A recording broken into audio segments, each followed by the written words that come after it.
Maka seorang mursyid itu kolbunya kalau diasah tiap hari, dia ketemu antum sekali begini sudah langsung bisa merasakan, wah ini orang rajin nih, ini kurang rajin, ini rajinnya mut-mutan. itu langsung kerasa itu, ketemu apalagi salaman tuh langsung getarannya ada. Ya. Nah, dan ini nggak boleh disalahartikan, salah gunakan ini. Kalau kolbu udah bening, ya jangan coba-coba jadi juri. Ya. Jangan coba disorot-sorot tuh hati orang, jangan. Nggak boleh. Itu nggak boleh. Kalau lawan jenis bisa pelet jadinya. Ya, nah itu bahayanya. Nanti dia bukan jadi mursyid, jadi sahir, kahin. Jadi tukang pelet. Bab ke-10 mengenai penjelasan martabat atau tingkatan masyaikh, guru. Siapa yang berhak jadi guru? Siapa yang berhak jadi syekh? Siapa yang berhak jadi mursyid? Kan banyak nih mursyid sekarang, benar ya? Ada dengar syekh mursyid gitu, dengar ya? Atau ada yang diangkat muridnya, dinobatkan muridnya jadi mursyid. Atau ada yang nggak ngaku mursyid tapi ngangkat murid. Kalau saya ngangkat murid, berarti saya mursyid toh, walaupun saya nggak ngaku, ya kan? Saya nggak dapat izin mengangkat murid oleh guru, lalu saya ngangkat murid, durhaka nggak? Ya, durhaka. Dan ini banyak sekarang orang nggak sabar mau jadi salik jadi murid, karena nggak sabar jadi murid, lalu mendaulat dirinya menjadi mursyid. Nah ini banyak, maka banyaklah hari ini, mohon maaf, mursyid palsu. Bahkan teman-teman, orang yang dikasih ijazah mursyid pun belum tentu makomnya mursyid. Kok bisa? Ya kan level mursyid macam-macam. Yang disebutkan dalam kitab ini, inilah mursyid hakiki, yang kita sebut dalam istilah al-kamil mukammil, mursyid yang perfect, yang ideal. Bukan berarti mursyid yang sempurna, enggak. Tapi mursyid yang ideal itu, ini yang dibahas di sini. Nah, makom ini adalah makom pewaris para rasul, para nabi, dalam berdakwah dan mengenalkan umat kepada Allah Subhanahu wa taala. Baik. Sebelumnya mari kita baca Al-Fatihah. Semoga Allah membuka qalbu pikiran kita dan kita kirimkan untuk muallif hadza kitab, Imam Abu Hafs As-Surawardi. Al-Fatihah. Bismillahirrahmanirrahim. Ya Masih.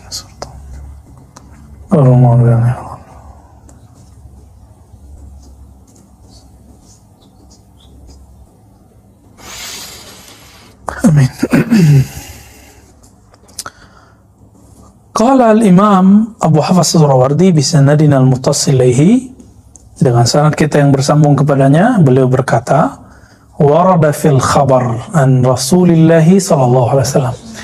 Terdapat sebuah riwayat dari Rasulullah sallallahu alaihi wasallam. Ini agak nggak biasa, beliau biasanya menyebutkan satu hadis lengkap dengan sanadnya sampai ke Nabi. Tapi di bab ini pembukaannya tidak. Sepertinya beliau lagi ada maksud. Ya, maksudnya saya lagi nggak menggunakan riwayat sanad, tapi lagi ngambil maknanya langsung. Karena kalau pakai sanad nanti membuat buyar isinya. Apa hadisnya? Walladzi nafsu Muhammadin biyadih. Demi zat Nabi Muhammad yang dalam kekuasaannya, genggamannya. La in syi'tum la uqsimanna lakum. Ya. Jika kamu mau, aku akan bersumpah terhadap kalian. Nabi lagi mau sumpah nih. Apa sumpah Nabi? Inna ahabba ibadillahi ta'ala, sesungguhnya hamba Allah yang paling Allah cintai. Kalau paling dicintai wali itu bukan. Wali itu bukan. Wali.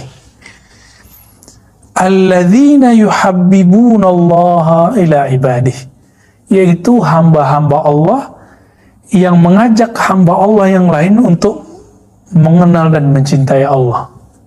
Itu hamba Allah yang paling dicintai. Gitu.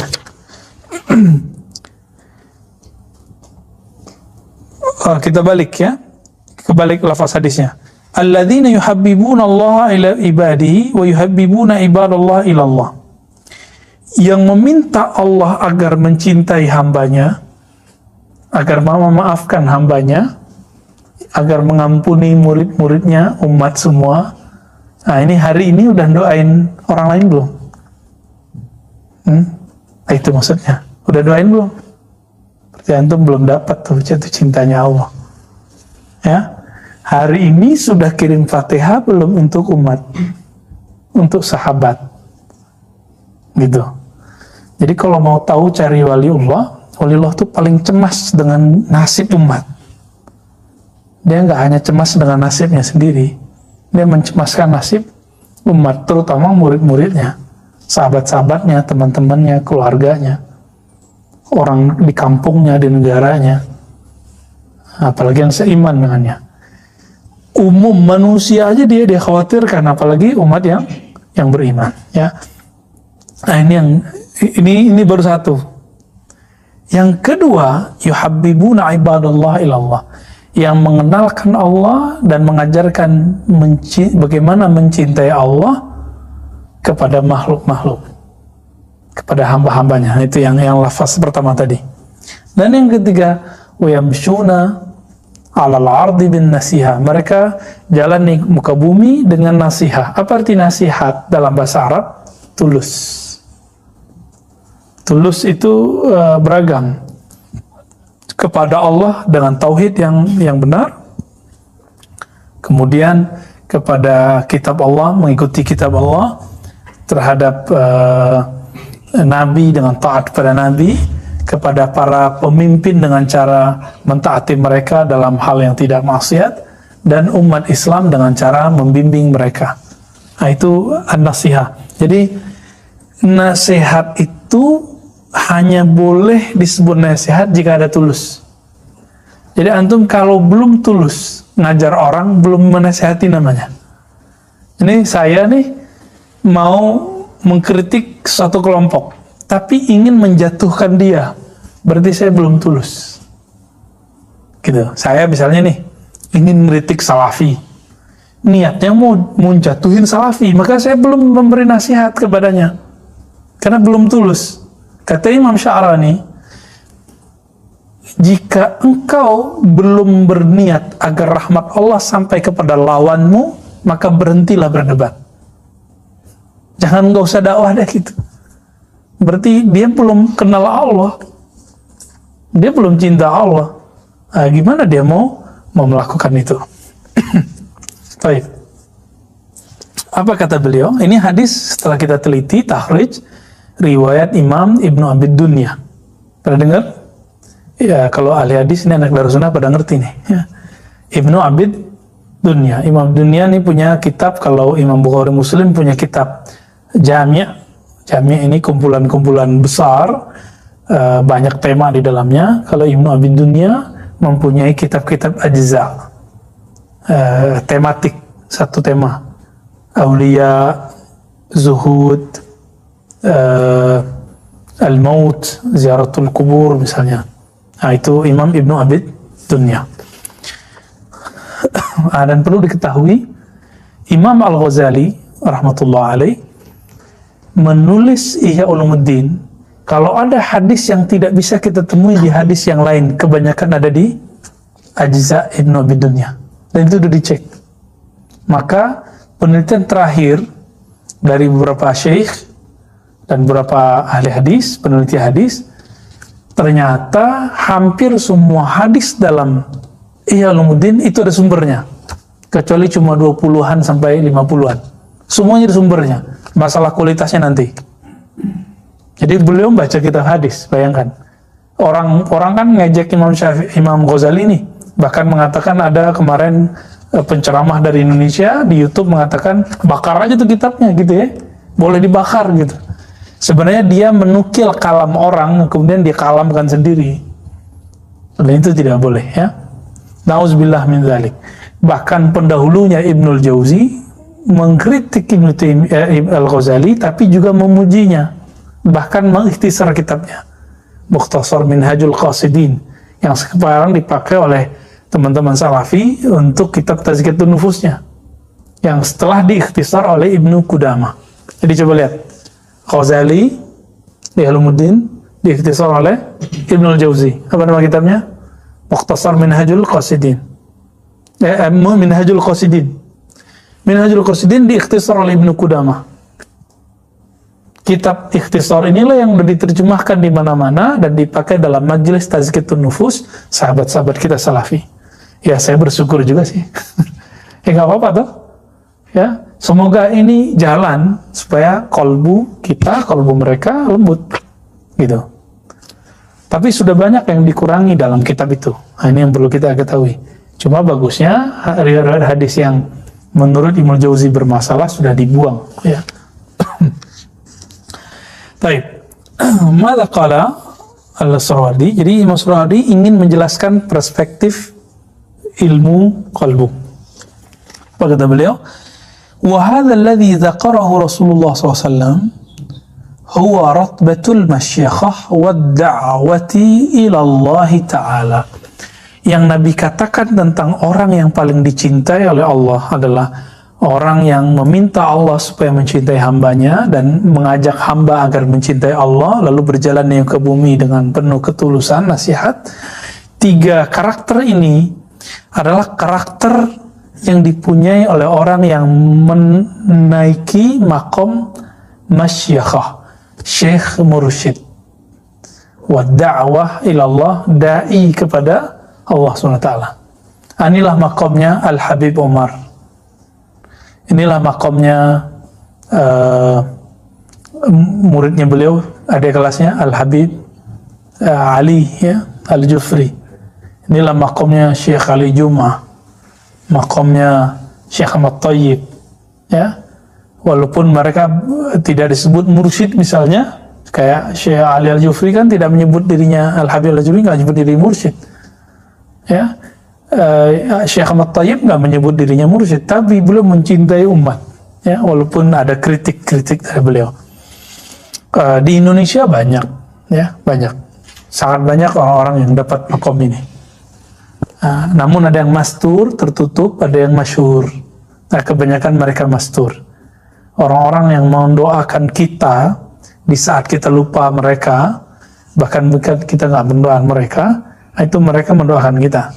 Nah, ini yang saya katakan tadi. Karakternya apa tadi? 3. Coba antum punya nggak?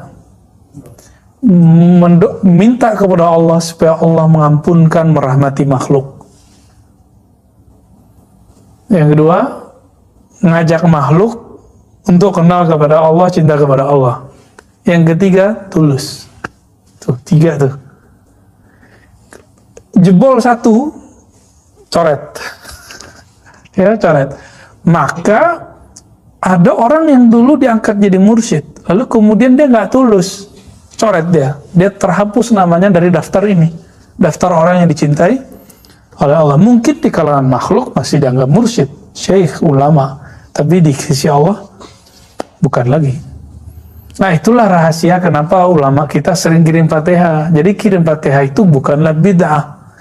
Kirim Fatihah itu bagian dari mencintai makhluk, atau meminta Allah agar memaafkan makhluk.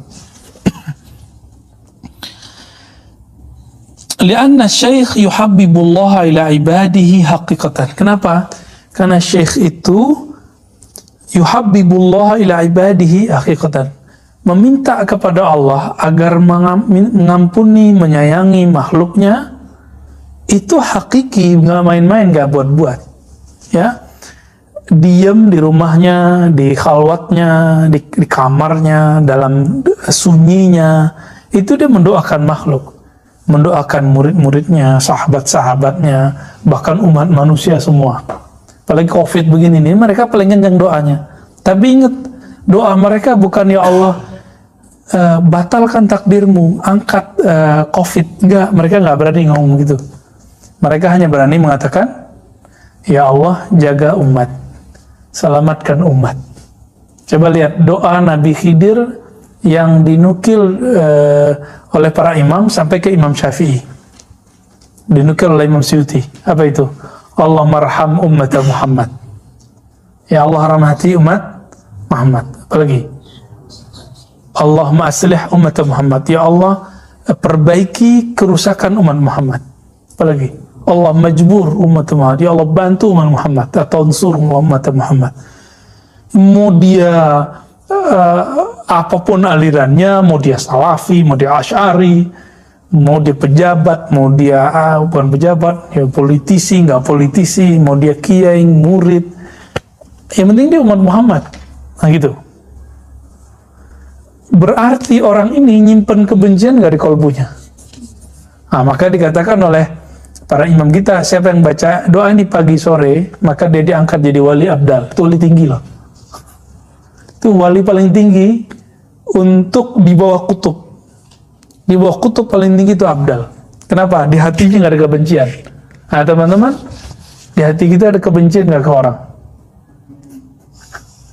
Benci ke lawan aliran, benci ke orang-orang yang beda di organisasi, di tempat bekerja, tetangga, itu bukan wali. Nyimpan benci nggak wali? Wali itu kalau benci, kalau disuruh benci oleh Allah. Kalau Allah nggak suruh benci, dia nggak mau benci.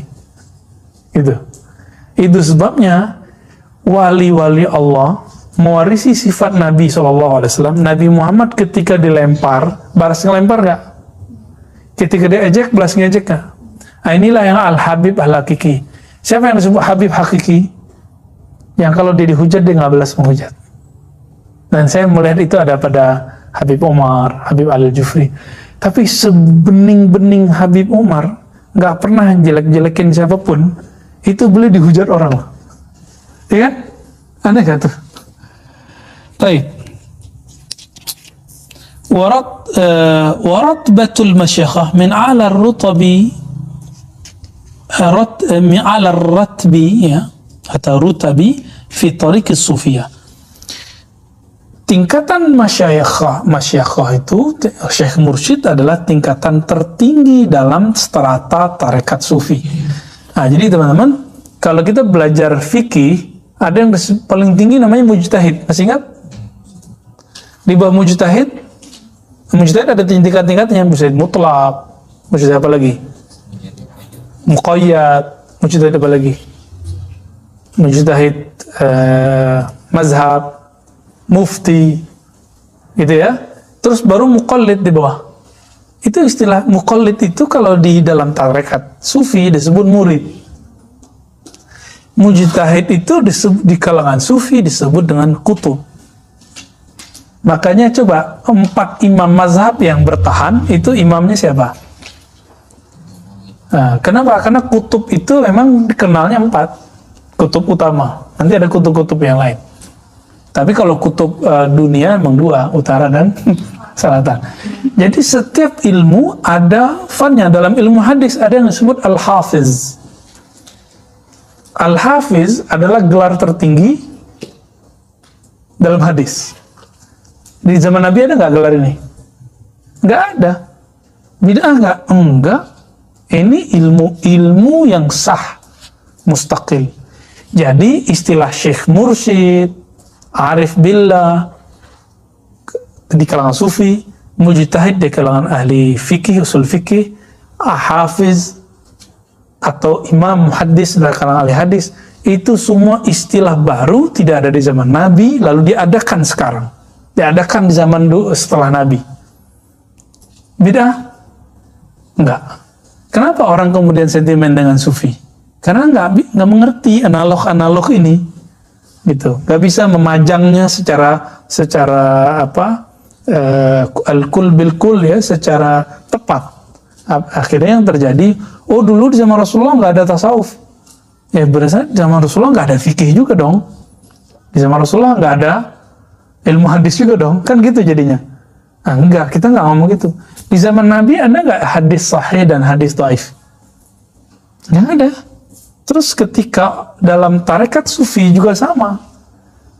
Ada ma'rifat yang sahih, ada ma'rifat yang batil. Ada sama. Rawi yang dhaif, ada rawi yang sahih. Di kalangan sufi ada syekh yang kamil, ada syekh yang ghairu kamil. Artinya sama. syekh yang bagus, syekh yang tidak bagus. Jadi sebagaimana dalam ilmu hadis rawi biasa dikritik, maka jangan heran kalau ada ahli sufi dikritik, itu biasa aja. Dalam fikih biasa nggak kritik mengkritik? Biasa, gitu. Jadi jangan lagi kaget dengan ikhtilafat, perbedaan itu. Baik. Nah, namun teman-teman, apa yang ajib dari penjelasan hadis ini? Beliau mengatakan mujtahid ke dalam usul fikih, hafiz, kalau dalam tradisi ahli tasawuf, masyakhah, syekh mursyid. Ini adalah niyabah, ya, fi tariq sufiyah wa niyabatin wa niyabatut nubuwah, ya, dan niyabah mewakilkan kenabian fi du'a ilallah, ya. Rutbatil masyakhah itu adalah tingkat tertinggi dalam sufi, dan mereka adalah pewaris atau wakil Rasulullah di zaman ini. Jika di kalangan penghafal, jadi ahli hadis, imam ahli hadis sebagai naibnya, wakilnya Nabi. Di kalangan ahli hukum mujtahid, di kalangan ahli tasawuf syekh mursyid, gitu ya. Kenapa harus begitu?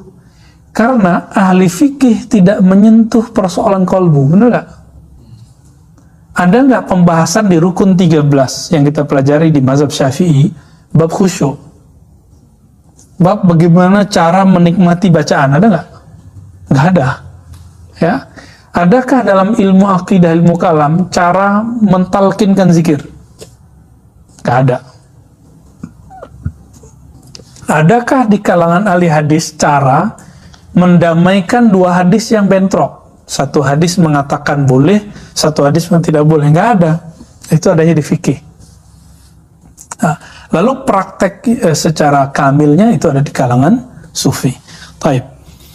Fa amma wajhu kauni syekh yuhabbibullaha ila ibadihi fa lana syekh yasluku bil murid tariqal iktida bi Rasulillah. Nah, kenapa para syekh mursyid yang hakiki itu boleh disebut wakilnya Rasulullah? Karena dia membimbing murid, yasluku bil murid, membimbing murid untuk apa? Tariqal iktida bi Rasulillah, cara mengikuti Nabi, mulai dari adab yang kecil sampai kepada adab rohani, gitu. Nabi itu zikir bergetar. Teman-teman ini berzikir nggak bergetar, berarti belum dapat tekniknya. Nah, teknik ini yang punya nggak ahli fikih, nggak ada ahli fikih punya. Siapa yang punya? Ahli sufi. Berarti sufi itu ahli bidah nggak? Gitu. Ya enggak. Justru mereka menyimpan beberapa sunnah yang tidak dipegang oleh ahli yang lain, gitu. Sebagaimana tidak semua sufi mengerti hadis, begitu juga tidak semua ahli hadis mengerti sufi. Sebagaimana tidak semua ahli fikih mengerti tasawuf, begitu juga tidak semua sufi mengerti ilmu fikih. Udah begitu aja. Namun kalau ada yang mengerti semua, wah ini namanya mujtahid mutlak udah. Dan itu saya belum ketemu di zaman ini, ya. Ada udah sampai ke derajat hampir mujtahid nih, kata Syekh Wahbah Zuhaili. Siapa namanya? Yusuf Al-Qaradawi. Tapi beliau dalam bab politik cacat. Karena beliau hancur tuh Libya. Karena fatwa beliau, Imam Syekh Al-Buti dibunuh. Gitu ulama kita kemudian mengaitkannya. Karena beliau mengatakan bunuh Qaddafi. Ya. Boleh memerangi ulama-ulama pemerintah. Itu siapa ulama pemerintah di Suriah yang dikatakan pemerintah itu adalah Al-Buti, ulama pemerintah. Akhirnya orang bunuh Al-Buti. Padahal Syekh Al-Buti tidak menerima satu apa di sana, lira apa? Lira, ya. Satu lira pun, kata anak beliau. Kita ketemu dengan anak beliau dan saya berguru mazhab Syafi'i ke beliau, mengatakan Rp1 kalau bahasa kita nggak pernah beliau terima dari Bashar Assad. Beliau cuma ngajar, dapat gaji, udah itu aja yang makannya. Ulama sultan dari mana coba? Oke. Wa man sahha iqtida'uhu wa ittiba'uhu ahabbahu Allah Ta'ala. Siapa yang sahih iktidaknya, mengikutinya kepada Rasulullah, cara mengikutinya kepada Rasulullah, ahabbahullah, maka Allah pasti mencintainya. Nah, itulah makna dari surah Ali Imran ayat 31, Qul in kuntum tuhibbunallaha fattabi'uni. Teman-teman semua, ayatnya mengatakan kalau kamu cinta Allah, maka ikuti aku. Siapa aku di situ? Nabi Muhammad. Udah lihat Nabi belum? Mimpi aja enggak. Terus gimana cara ngelihat Nabi? Oh, langsung aja buka Sahih Bukhari. Nggak bisa gitu. Imam Bukhari supaya faham, beliau belajar ke imam-imam ahli fikih. Imam Ahmad beberapa tahun diam, kalau ketemu hadis nggak diamalin, bingung karena hadis A bertentangan hadis B. Sampai datang Imam Syafi'i ila Baghdad, lalu beliau belajar beberapa bulan dengan Imam Syafi'i. Tapi Imam Ahmad cuma beberapa bulan, jangan langsung jadi mujtahid mutlak. Kita udah bertahun-tahun, ya mujtahid nggak jelas ya, mujtahid gadungan. Ciri-ciri mujtahid gadungan apa? Menyalahkan orang cuma karena berbeda. Coba, sekarang muncul mujtahid gadungan, mengatakan kalau hadisnya dhaif, berarti bid'ah. Ada nggak kaidah begitu? Kalau hadis dhaif, bid'ah. Ada nggak kaidah begitu? Nggak ada. Betapa banyak hadis yang dhaif, kalau diamalkan dia bukan bid'ah. Dia dhaif aja gitu. Buktinya coba lihat kitab Al-Azkar An-Nawawi, betapa banyak di situ hadis dhaif yang diamalkan. Ya kan? Kira-kira gimana tuh? Imam Nawawi ahli bid'ah karena dia mengamalkan hadis dhaif. Apa kata Imam Nawawi? Seandainya kamu mendapatkan hadis sahih lalu hadis dhaif, kamu amalkan sahih, tapi jangan lupa mengamalkan hadis dhaif walaupun sekali. Siapa tahu hadisnya sahih, cuma kamu nggak tahu kalau itu sahih, gitu. Kenapa? Ternyata penilaian sahih dan tidak sahih bukan dari Rasulullah, tapi hasil penelitian manusia. Bisa salah nggak? Nah, kita coba lihat. Imam Bukhari nulis kitab sahih, siapa yang ngeritik? Daruqutni. Ya kan? Berarti kitab sahih Bukhari suci nggak? Enggak. Cuma asal level kita ngeritik sahih Bukhari, mau taruh di mana muka kita? Ya, nggak pantas lah. Taib.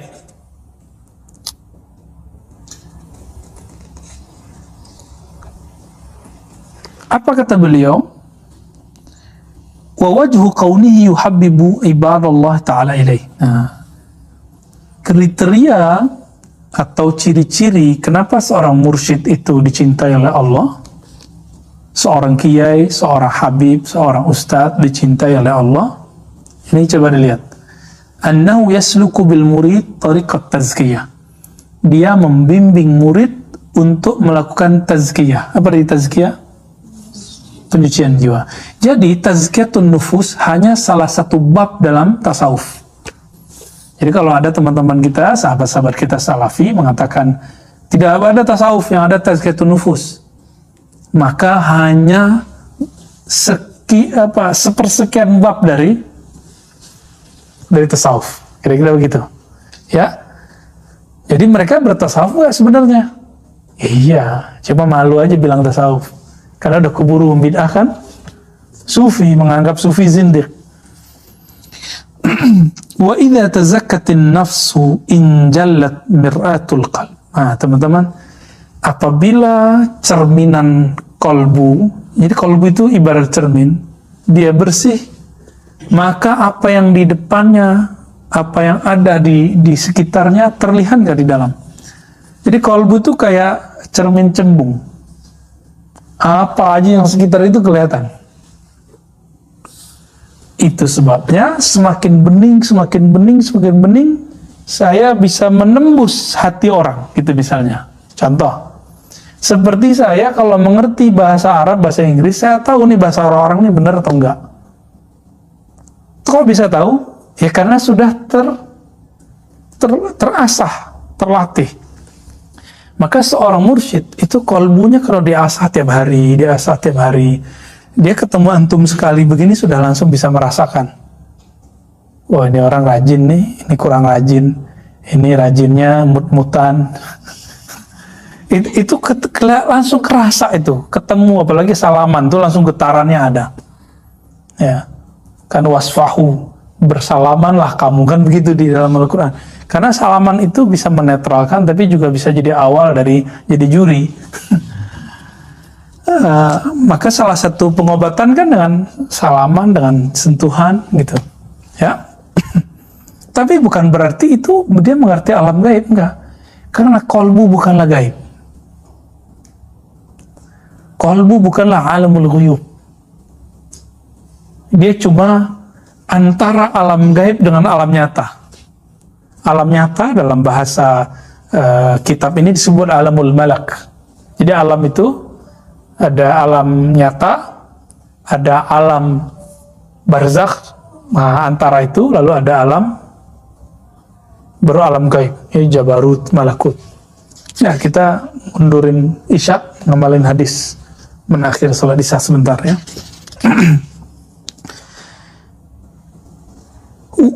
Dan ini nggak boleh disalahartikan, salah gunakan ini. Kalau kolbu udah bening, ya jangan coba-coba jadi juri, ya. Jangan coba disorot-sorot tuh hati orang, jangan, nggak boleh. Itu nggak boleh. Kalau lawan jenis bisa pelet jadinya, ya. Nah, itu bahayanya. Nanti dia bukan jadi mursyid, jadi sahir, kahin, jadi tukang pelet. Yang ada apa? Dia memelet Allah gitu, supaya Allah mau mencintai makhluk, itu yang ada. Jadi pelet hakiki adalah mursyid yang meminta Allah supaya mencintai makhluk, ngajak makhluk supaya cinta kepada, bukan ngajarin orang cinta dia, nggak benar. Enggak, itu otomatis ke bawah. Oke, tadi saya nanya, kita ketemu Nabi nggak? Maka kalau disebut fattabi'uni, ikutilah aku. Nabi Muhammad jaraknya dengan kita berapa abad? 15, 1400 kan sekarang? 15 abad. Mungkin nggak langsung ikuti Nabi. Pakai video sifat sholat Nabi, Ustaz? Nggak bisa. Nggak bisa, kenapa?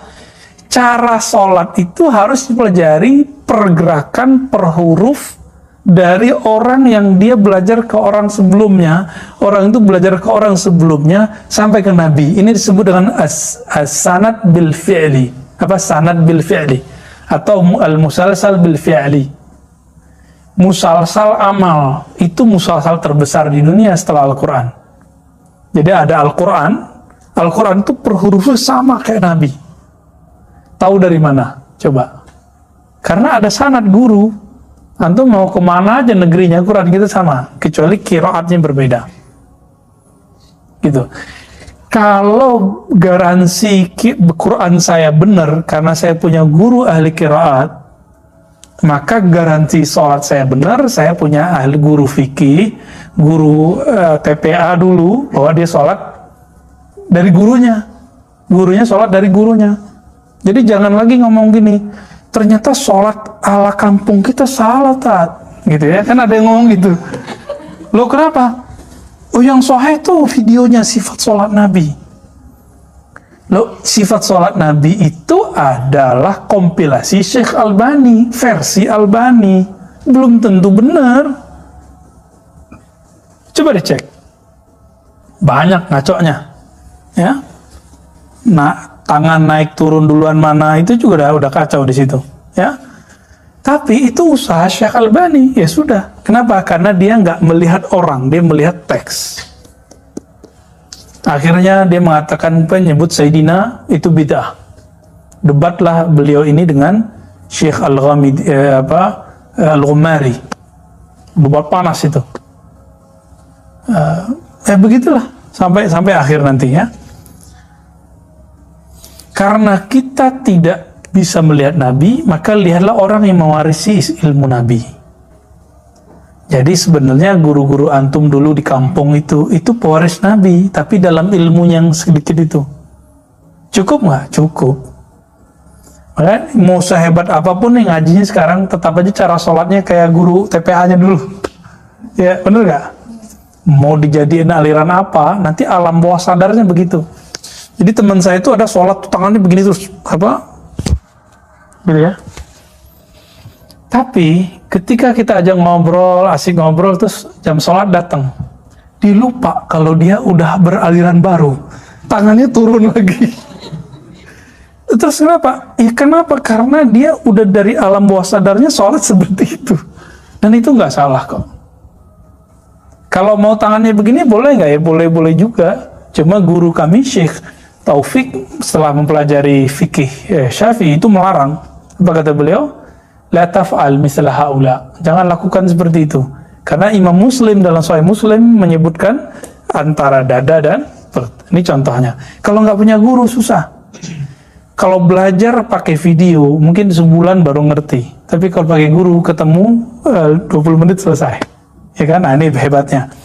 Berguru itu bisa memendekkan waktu yang panjang, mengefektifkan waktu. Baik.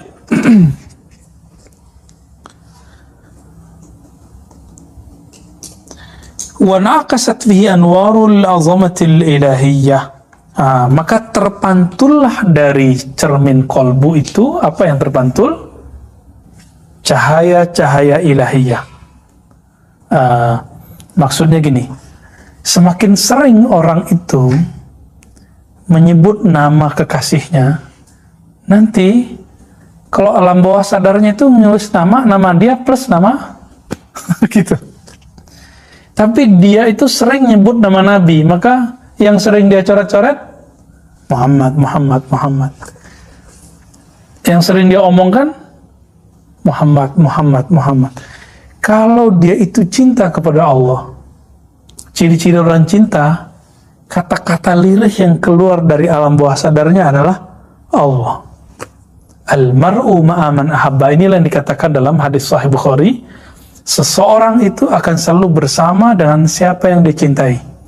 Kalau benar nih kolbunya kita itu cinta Allah, pasti yang diomongkan Allah. Sakit Allah, senang Allah, gitu. Udah gitu belum?